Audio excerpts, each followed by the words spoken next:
Ал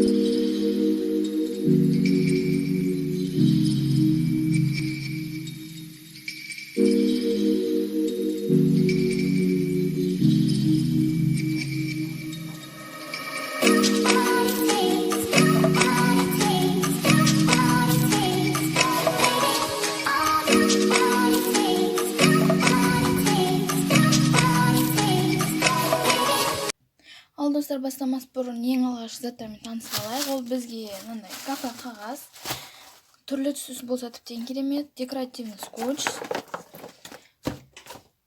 қайшы, тоқыма жіп болса тіптен керемет. Және егер мындай заттар болса, ресейден қалған ол да болады. Және де қаламсаптар. Тағы да ыстық желімді қосайық. Енші бастаймыз.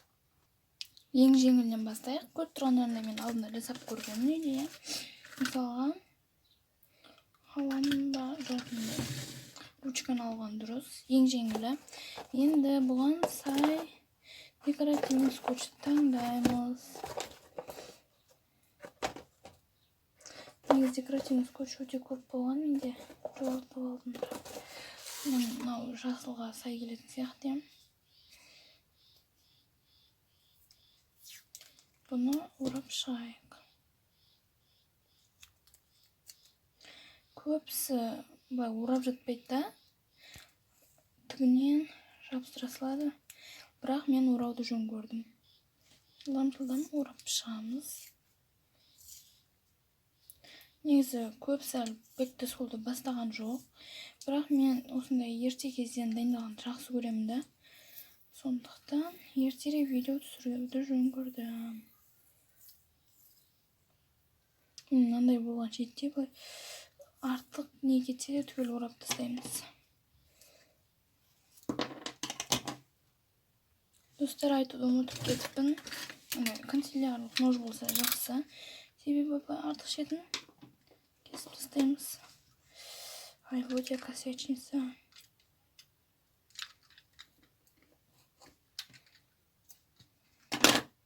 Мені және алдыңғы жағында кесіп тастаймыз.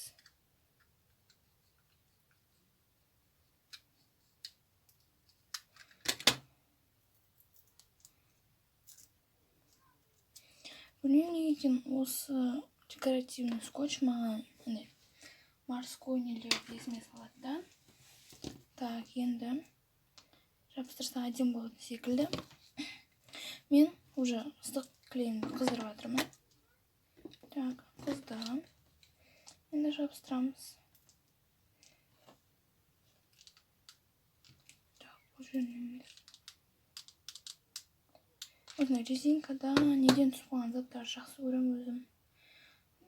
Тейбай жасап жерге күшті кетеді. Мені қандай әдем болды. Бұндай әдем ручкаларын бір жақсы жерім. Осындай ручкалармен жазған кішкене адамға өзіне приятный да. Енді келесі жасайтын ручкамызға әдемілейтін тоқыма жіп керек. Ой, кешіріңдер. Тоқыма жіп керек. Әдеттегідей қаламы біз керек. Бұл ұзын алған дұрыс та. Тағы көп нелер бар. Тоқыма жіп аранжумен жасасам екен. Және әдеттегідей декоративный скотч керек болғанда. Мынандай болады. Осы ручка почему-то маған ерекше ұнайды. Осымен жасаған күшті. Енді бастайық. Қаламды алам. Таңдаймын. Мынау әдем болатын сияқты, егер бұны аранжумен жасаймын десек. Бірақ бұл жаңашылығы нені еске салады. Орап шығамын.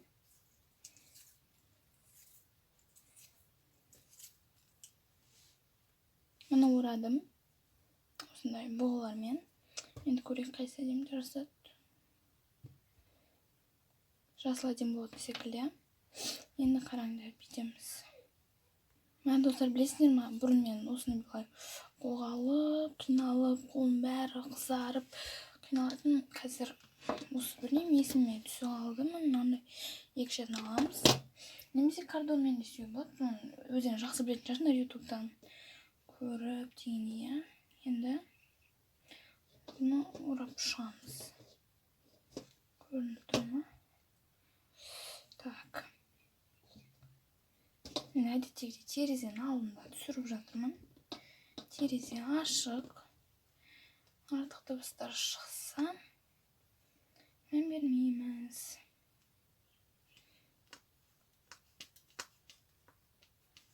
Осылай қалың қылған сайын үлкен болады. Ал егер қатты дәу керек емес десеңдер, жай ғана жұқа қылып орай саламыз. Міне, мен өзім максимально қалың болған жақсы көремін да, сондықтан қалың қылып орамын. Енді қараңдар. Негізі екі түсті араластырып та істеуге болады, ұмытып кетіппін мен әйтеуір сөйтіп істейтінін. Достар, осы Пан DIY парақшасына инстаграмнан аккаунт ашайын ба, қалайсыңдар ма? Жасаған заттарын салып сөйтіп тұрамын. Егер сендер актив көрсетсеңдер, активность дейді ғой, иә, ашайын. Мен даусыма мән бермеңдер, ауырдым кеше. Вообще тұра алмай ауырдым. Бүгін кішкене жақсы болғандықтан видео түсіріп тастауды жөн көрдім. Міне, типа бантик сияқты алып, қатты қылып істеңіз. Енді осы тұрған жерде удобно кесеміз. Өткірлеуін алу керек, қайшын. Ал енді кессе. Мені пушистый ежігіміз дайын, дейіне. Енді оны бетеміз. Жібін көріспеу үшін. Менің арасы қатты ашық болып кеткен секілді да. Енді бұны дұрыстаймыз.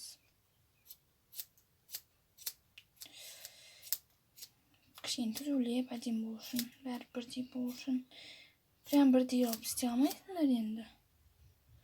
Бірақ дұрыс көрген болады. Видео мүшем, әнелерім, сіңілдерім бәрі видео кешке түсіріп атқандықтан. Садиктен. Мына жақтан келіп, сондықтан дауыс көп шығады. Мен опять мусор. Оны битем енді. Сөйде. Осындай топ-томақ болады. Қаламызды аламыз. Ыстық кілем қызып тұр. Бұдан көп жабыстырамыз да. Мына жіп тұрған жеріне жабыстырамыз. Секілді болды. Мынау енді прям пушисті болмаған. Мынау әдем болған, иә. Осындай елканы, қаламды жаңа жылда достарына сыйласыңдар болады. Мынандай лендермен күшті болып. Әдем, иә. Келесіне көшеміз. Келесіне бізге гафра қағаз керек. Гүл жасайтын болғандықтан екі түсін алған жүріс, жасыл және көк. Немесе үйде бәрінің қолдама болады. Мен осындай гүл жасаймын. Енді бірінші әдем шықпаған, екіншісі әдем шыққан. Сен ойдамын. Бұны өкші білесің, мен қаламға жасаған дұрыс. Ручка жасаған дұрыс таңдайын. Қай ручка жасайтынымды. Достар, қаламға жасауды жөн көрдім.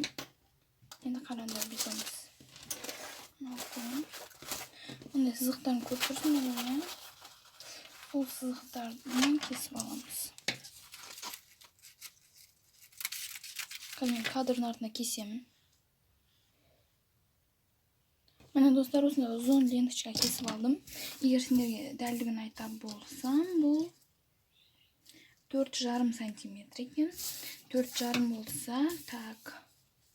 Біз онда мына шетін 3,5 сантиметр алып кесеміз. Ең алдымен өстіп біреуін бүктеймін да. Ары қарай кете береміз. Бірінші жолы әбден қиналғам осы гүлді жасауда. Бірақ уже екінші жолы біраз жолдарын біліп, оңай болып жатыр.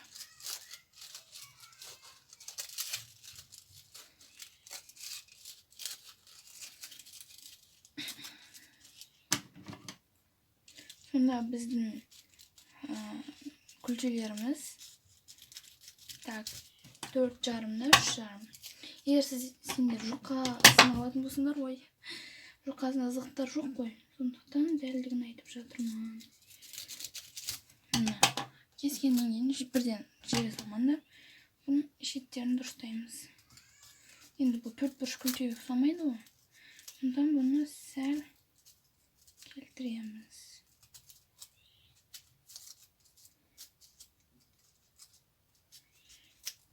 Прям hatta keltirmem қажет жоқ, себебі гүл жасағанды білінбей кетеді. Опять мусор, опять. Міне. Алдын ала жасап алғандарым да бар. Мусор енді бір-екі күлтен несін көрсетейін. Осы күлтен аламыз да. Паста. Любой нәрсе алуға болады. Оратамыз. Және орта жағын кішкене тартамыз. Келесімен де солай. Ораймыз. Маған уже осындай розаны жасау қиын болмай қалған, себебі мен алдыңғы видеомда да дәу роза жасағам. Ол біраз қиын болды енді. Бірақ қолым үйреніп кетті.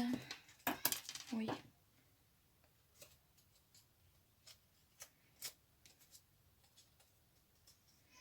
Қатты көп күлте керек емес. Қалғандарын кадрдың артында жасаймын. Дайын. Күлтелер жасадым. Қызыл түстен болғанда вообще әдемі болады неге. Енді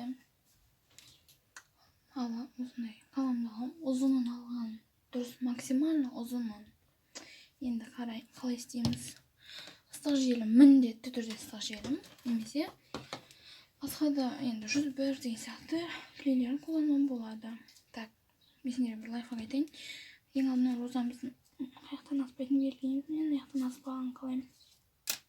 Енді кішіректерінен бастаймыз. Мынаны алған дұрыс, иә? Жақсылап қараймыз, қалай жасайды. Көрініп тұр, иә? Так, осы жерден кішкентай клейді жағасында жоғарыдан бастап ораймыз. Ең біріншілер қатты майысқан әдемі да. Кішкене қолмен көмектесіп. Бірінші күлтеміз дайын. Енді не майыспай қалған?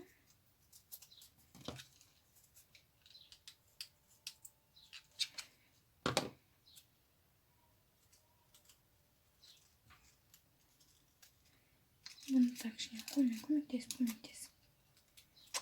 Бірақ қараңдар. Біріншісі, қатты ұзын болып кетті, олай болмайды, достар.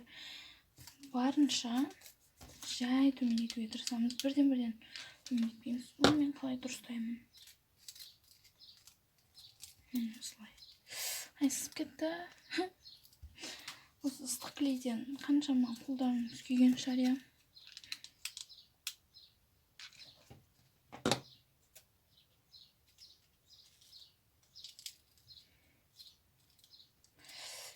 Кетті. Қарашынан дұрыс майыспаған енді. Мен параллель жабыстырамыз, оны бәріміз білетін шығармыз.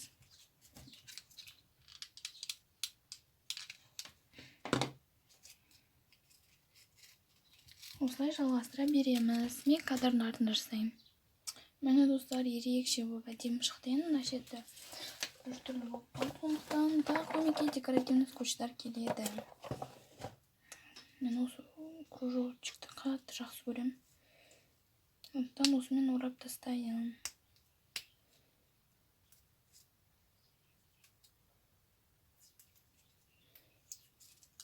Так. Қалай бастаймыз?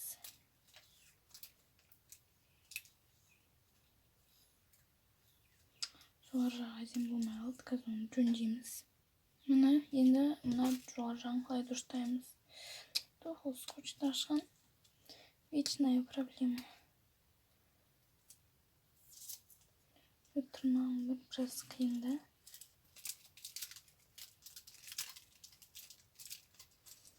Кішкене ораймыз. Осылай әдемі шықты. Сонымен достар, міне бүгін осындай 3 түрлі керемет ручкамен қаламдар жасады. Өзіме қатты ұнаған бүгін гүл. Алдыңғы гүлім мұндай керемет болып шыққан гүл. Короче, бәрін ұнады. Ал менде мына жақта вечная мусор. Мүмкін келесі жолы осындай жұмыс орнына арналған кішкентай қоқыс шелегін жасауды үйретермін. Егер де осы видеоға лайк басамыз және астындағы қызыл нүктені басып подписаться етеміз. Мен көріп тұрмын, сендер подписаться еткен жоқсыңдар. Ендеше қызыл нүктені басып подписаться етеміз. Басыңдар ма? Ал енді сендермен келесі кездескенше қоштасамын. Сау болыңдар.